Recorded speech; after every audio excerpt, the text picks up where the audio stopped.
like longer term in your research? Are drones the end goal, or are you looking to? No, so we're trialing this technology using drones because drones are quite sophisticated pieces of software, and the cameras that they have on them are quite sophisticated. But ultimately, you can't map a tropical forest using a drone. So ultimately, we're trying to scale up what we do with drones and try and use satellites.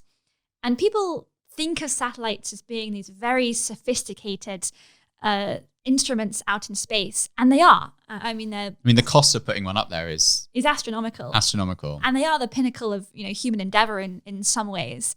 But in other ways, at least the satellites that have free imagery that we can use for free actually have cameras that aren't so sophisticated as the ones that we can put on our drones. And they can't be updated as quickly. Exactly. So the satellites I'm using have cameras that are less sophisticated than the cameras I use on my drone. But they do have the advantage that they have imagery from across the whole And they have a much tropics. wider, I guess, field of view. Yes, so the resolution isn't as good. So using my drone, I can often see individual leaves themselves. The spatial resolution is about 2 to 3 centimeters, whereas the best resolution we have from a satellite that we can access is about 10 meters by 10 meters. Which is a number of trees. Exactly. That's the smallest pixel size. Yes, and other pixel sizes are about 25 meters by 25 meters, ranging up to 500 meters by 500 meters. Right. And you can do some stuff to go sub-pixel with software and so on. So what's the plan? You get this super high resolution local data. Are you then trying to map that onto bigger picture data, or are you trying to prove it as proof of concept and then try and justify a high resolution camera?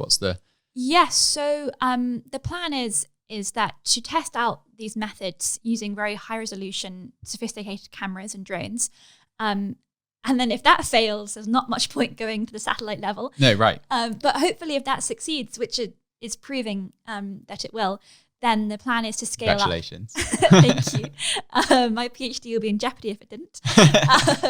Is to scale up then using satellites.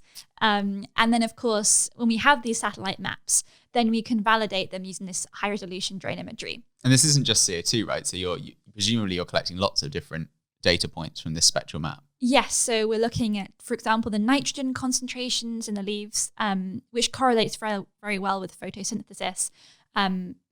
Phosphorus in leaves, calcium in leaves, as well as photosynthesis and respiration rates, and ultimately carbon absorption. And all of this is open access.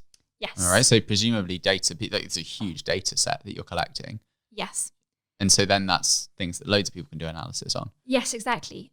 So any of the global layers that we produce will be open access. So other scientists can download them themselves and look at their area of interest and see what the nitrogen concentration is or what the phosphorus concentration is for the area that they're interested in. I find open access science so interesting. Like this idea that you just sort of put all your data out there is, and there's initiatives within materials where people do loads of calculations and just publish it on these sort of central databases.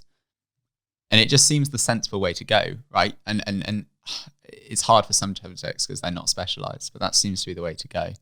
Yes, and actually the technology that we're using has been developed and advanced by ecologists, and I know that quite a few of them have received quite lucrative offers from industry and from commercial partners to commercialize their software, right, for sure, and their technology, and they've actually turned it down because they think that answering these bigger questions about the world's tropical forests and ecosystems is more important to human endeavor than. And it gives it a certain immunity from like political influence as well, because if you look at forestation, for example, that's something that there's strong incentives for certain countries to report, and it's all reported on the state level. Whereas if you have open source, open access, no profit being made, scientists doing it, in all our naivety, and you end up with actual data that you can point to. Yes. Which is very cool. I mean, we'll see what happens, whether it fits the models or if it doesn't, and so on.